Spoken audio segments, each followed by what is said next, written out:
À Takelsa, une région du Cap Bon tunisien, Semia Garbi accompagne depuis un an des femmes qu'elle incite à pratiquer une agriculture plus respectueuse de l'environnement.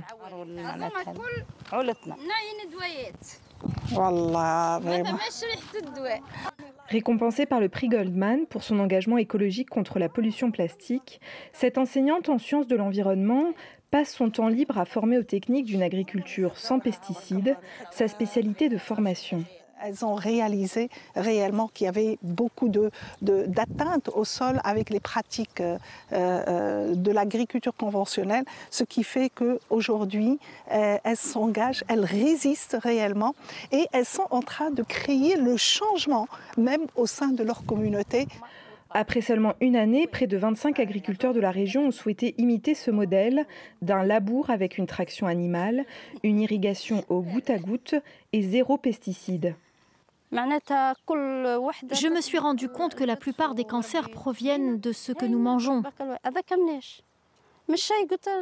Donc pour moi, c'est très important de revenir à l'agriculture pratiquée par nos ancêtres.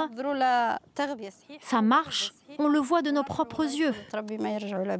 Pour Semia, c'est ce combat à petite échelle qui fait la différence, même si elle s'est surtout fait connaître pour avoir dénoncé avec d'autres associations le scandale de l'importation illégale de déchets italiens en Tunisie.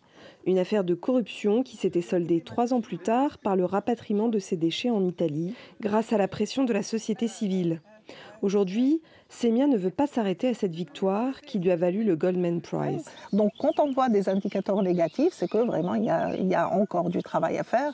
Donc on peut être sensibilisé d'une manière instantanée, mais d'une manière durable, ça c'est un autre type de travail. Avec son association créée en 2011, elle travaille beaucoup la sensibilisation des générations futures dans les écoles. Un travail de longue haleine dans un pays parmi les plus touchés par la pollution plastique en Méditerranée.